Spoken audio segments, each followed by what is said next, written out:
Llegó el momento de la participación del politólogo Francisco Ruiz, politólogo, como le digo, doctorando en Derecho Electoral, integrante del Instituto Nacional de Administración Pública, autor de la columna Leer Entre Líneas. Leer Entre Líneas, esta columna también está disponible en unirradioinforma.com y usted encuentra a Francisco Ruiz en redes sociales como FRuizMX. Francisco, ¿cómo estás? Muy buenos días. Muy buenos días, estimado David. Muy bien, afortunadamente, gozamos de salud, que es lo prioritario. Espero que todos también, quienes nos escuchan, se encuentren de lo mejor. Gracias, gracias. Así lo espero yo también, que todos quienes nos acompañan en todas estas mañanas de martes pues tengan todo bien, sobre todo su salud. Como dices, Francisco, oye, pues uy, qué miedo, mira cómo estoy temblando. Digo, sí nos puede dar risa un poco esto que acabo de decir, que además es el título de tu participación del día de hoy, Francisco, pero digamos que la razón de esto, no tanto. Efectivamente, David. Mira, la semana pasada estaba yo comentando con algunos de mis alumnos la importancia de tomar decisiones, con ciertas decisiones, por supuesto, no todas, con una mentalidad objetiva, con incluso arrastrando lápiz sobre papel, con el objetivo de que estas decisiones, si no resultan las más benéficas, sí sean las menos perjudiciales. Y bueno, sabemos que existen algunas decisiones tan simples que la verdad ni siquiera le prestamos importancia, y hay otras, en cambio, que son tan complejas que se nos puede ir la vida en ello, ¿no? Y este tipo de decisiones son a las que se enfrenta un presidente. Si el presidente tiene ganas de comer tamales de chipilín o ir a practicar béisbol, pues es una decisión muy particular en la cual decide tomar parte de su tiempo. Pero las decisiones que está tomando en el ámbito internacional, particularmente en comercio exterior, no están siendo las más adecuadas y pueden causar afectaciones muy serias para nosotros los mexicanos. Desde hace tiempo el presidente ha venido ya lanzando, es más, desde el inicio de su sexenio, ha venido enviando mensajes sutiles, pero muy claros hacia nuestro principal socio comercial, que es Estados Unidos. Podemos iniciar con el viaje que hizo, el primer viaje internacional, casi 2 años después de que tomó protesta. Él decidió viajar en pleno proceso electoral presidencial de Estados Unidos a la capital de nuestro vecino del norte. Decidió ir a halagar a el entonces presidente Donald Trump, que a su vez era el candidato republicano, y cuando vino la elección meses después, en noviembre, optó por no ser de los primeros en felicitarlo, al contrario, ser de los últimos, porque de acuerdo con él todavía no estaban las cosas claras, todavía no se cerraba el proceso, aunque virtualmente no había manera de revertir, como lo vimos después y como hoy podemos atestiguar el gobierno del presidente Biden, ya era un hecho, ¿no? Además, breve tiempo después, el presidente de Bolivia, Evo Morales, fue prácticamente forzado a renunciar, y nosotros le damos asilo, le pagamos su hospedaje, su seguridad, hasta los paseos que realizaba en nuestro país. Y no conforme con ello, el año pasado, el 16 de septiembre, una fecha que es muy importante para los mexicanos, el presidente López Obrador decide encabezar el desfile militar, el tradicional desfile, junto con el presidente cubano Miguel Díaz-Canel. Y lo que pide en su discurso es precisamente aquello contra lo que ha estado luchando en la no intervención. ¿Y qué solicita? Bueno, el presidente López Obrador se autonombra el defensor, el abogado de oficio de Cuba, y le pide a Estados Unidos que levante el embargo. Eso a todas luces es intervencionismo. ¿Por qué? Porque está participando en un tema que no es de su competencia, y si nosotros como país deseamos que se mantengan al margen, de igual manera debemos de respetarlo. Para no hacer la lista tan larga, hay que recordar cómo el presidente hace algunas semanas desdeñó la invitación a la Cumbre de las Américas, donde se reunieron la mayor parte de los jefes de Estado del continente para tomar decisiones muy importantes en materia económica, en materia migratoria, en materia política. Sin embargo, él decidió, número uno, amenazar, ¿sí?, amedrentar, diciendo que si no invitaban a todos, él no iba a ir, y lo cumplió. Desdeña esta invitación por no haber incluido a países como Venezuela, Nicaragua y Cuba, con quienes se solidarizó.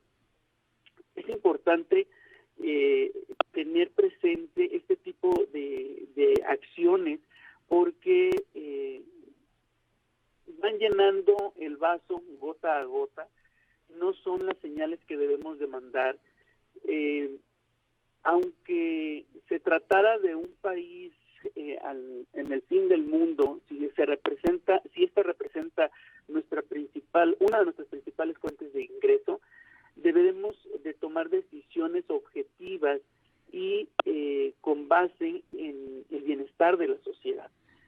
En la época de la pandemia cerró la frontera para viajes no esenciales, más no así para los cruces de mercancía, es decir, el intercambio comercial nunca se detuvo, y esto se debe precisamente a la gran interdependencia que existe entre ambos países. Considerar este tipo de decisiones son las más adecuadas para México debería de llevar al presidente a pensarlo más de 2 veces. Han sido reiteradas señales que ha emitido nuestro gobierno, pero son suficientes para alarmar al principal socio comercial que tiene México, y hay que prestar atención porque el golpe no va a ser para el presidente López Obrador, no va a ser para su gobierno o para su sucesor, sino para nuestro bolsillo. Y también debemos de recordar que 2 de las principales fuentes de ingreso que tiene México son las remesas y el comercio internacional, del cual el 80% es con Estados Unidos. Y estoy totalmente convencido de que existe la necesidad de emplear nuestro mercado, de que sería increíble poder tener una relación comercial más plural, más equilibrada. Sin embargo, hoy en día eso es lo que prevalece y no se puede cambiar de un momento a otro, es más, ni siquiera de un sexenio a otro. Y por más de que al presidente le gustaría gobernar a un país como si estuviera en el siglo XIX, la realidad es que los compromisos internacionales que hemos suscrito, de acuerdo con la propia Constitución, nos obligan a seguir avanzando en medio de un mundo globalizado. Creo que el presidente López Obrador tiene mucho que pensar, tiene que pensar en el bolsillo de los mexicanos. Ya las crisis y los efectos mundiales, la propia pandemia, la inflación mundial, la guerra entre Ucrania y Rusia, han impactado en la economía de nuestro país. Sumarle este tipo de situaciones como uy, qué miedo, para burlarse de un reclamo por parte de uno de sus socios comerciales dentro del Tratado de Libre Comercio entre México, Estados Unidos y Canadá, es lo que sigue de alarmante.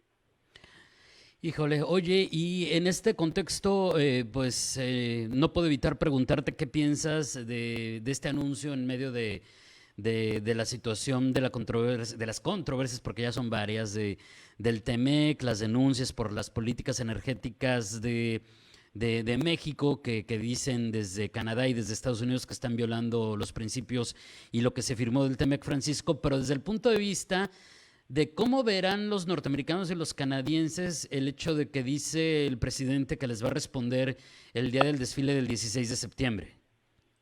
Bueno, el presidente López Obrador piensa que el mundo se detiene, insisto, pareciera que él quiere gobernar como si estuviésemos en el siglo XIX, piensa que el mundo se detiene y que va a su paso.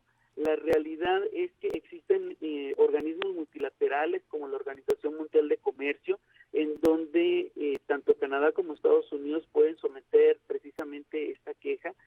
Sí existen elementos para hablar de una posible violación al texto, y la situación aquí es que no se trata únicamente del TEMEC, sino de principios constitucionales, porque el artículo 133 constitucional deja muy en claro que es ley suprema una vez que entra en vigor un tratado internacional. Además, además de que este ya fue revisado por el Senado de la República de acuerdo a lo que establece el artículo 76, fracción 1. Entonces el presidente debe dejar atrás sus políticas del siglo XIX y pensar a futuro, pensar en el bolsillo de los mexicanos, porque le puede incluso costar. Aún quedan 2 años para la elección, y si la situación económica empeora, se agrava, definitivamente los mexicanos van a pensar más de una vez si continuar con este mismo proyecto. Claro, y justamente es lo que te iba a comentar, pero ya lo explicaste muy bien, que al final todo esto en qué se traduce en la práctica, en la vida diaria de todos nosotros los ciudadanos, pues en afectaciones a nuestro bolsillo. Evidentemente, porque cuando dicen es que se van a generar sanciones, multas, aranceles, pues eso lo vamos a pagar, ¿qué cree? Nosotros, usted y yo.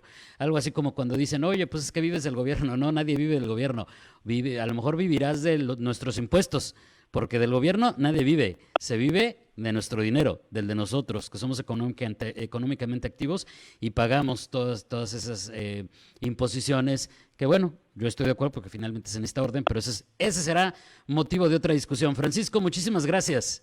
Excelente martes, que tengan muy bonito día. Es Francisco Ruiz, politólogo, doctorando en Derecho Electoral, integrante del Instituto Nacional de Administración Pública, autor de la columna Leer entre líneas, que usted también puede consultar en unirradioinforma.com, con su comentario de todos los martes, con su análisis de todos los martes. Usted encuentra a Francisco Ruiz en redes sociales como F. Ruiz MX.